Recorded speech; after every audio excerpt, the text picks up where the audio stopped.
Good evening, my name is Vega and welcome back to the Candy Mill channel, ang channel na walang paligoy-ligoy pa, harak-harakan. So you might be wondering why I am wearing full glam makeup tonight, tsaka walang nakalagay sa aking lips. Kasi nga, meron tayong i-wear test ng isang product which is Dazzle Me at ang pangalan niya ay Misty Matte Lip Cream.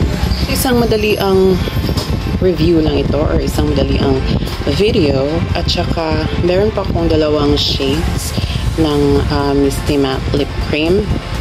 Ang first shade is shade number 4 which is Poppy at saka ang second shade naman is shade number 6 which is Desert Sunset. For tonight po, ang napili ko na i-wear test ay ang shade number 6 which is Desert Sunset. At saka ang gagawin ko lang is ilalagay ko siya ngayon sa aking lips.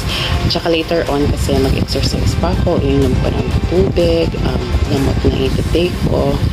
So, babalikan ko kayo after nung mga gagawin ko tonight para malaman nyo kung magtatagal ba ang Misty Matte Lip Cream na ito sa aking lips.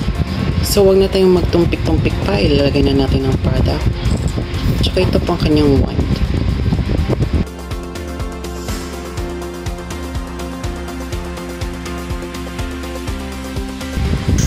So, ito na nga ang Desert Sunset na shade sa aking lips. At saka babalikan ko kayo mamaya kasi mag-exercise pa ako at titingnan natin if hindi ba siya madali matanggal sa aking lips. So, ayan na nga mga best. Katatapos ko lang mag-exercise. As you can see, may konti na akong pawis. At saka uminom din ako ng hot water kanina. Pero hindi pa tayo tapos sa pagpapakita sa inyo ng proof na itong lipstick na ito, kanina pa yan, mga 8:55, tsaka ngayon mga 10 PM plus na, diba? Hindi pa rin siya natatanggal.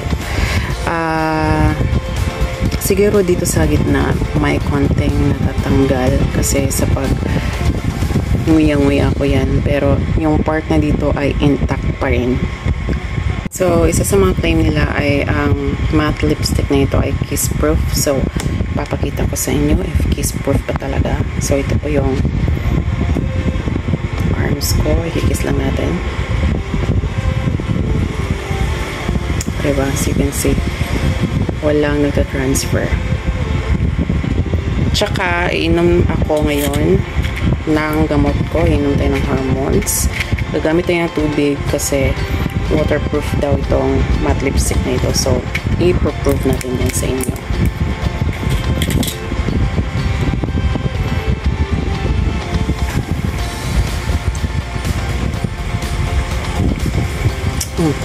Wala talaga na-transfer mga best. So, confirm waterproof nga ang matte lipstick na ito.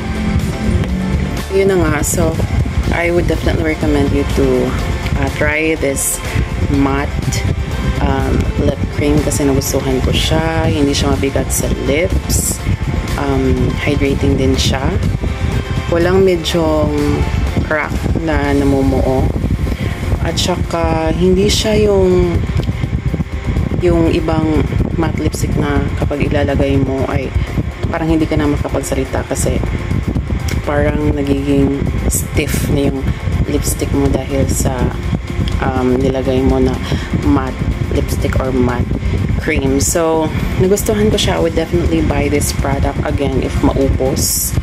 Maybe ito-try ko ang other shades. Maybe tomorrow, i-wear test ko ang isang shades na natira which is yung shade Poppy.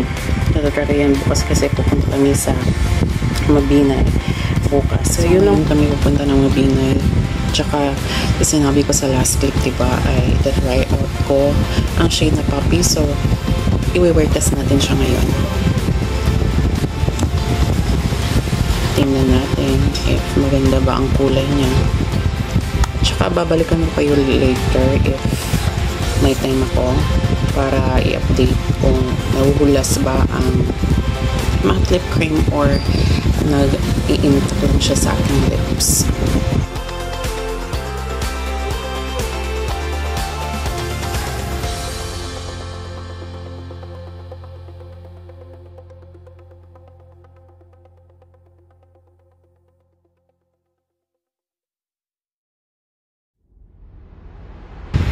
So, yan po kanyang shade.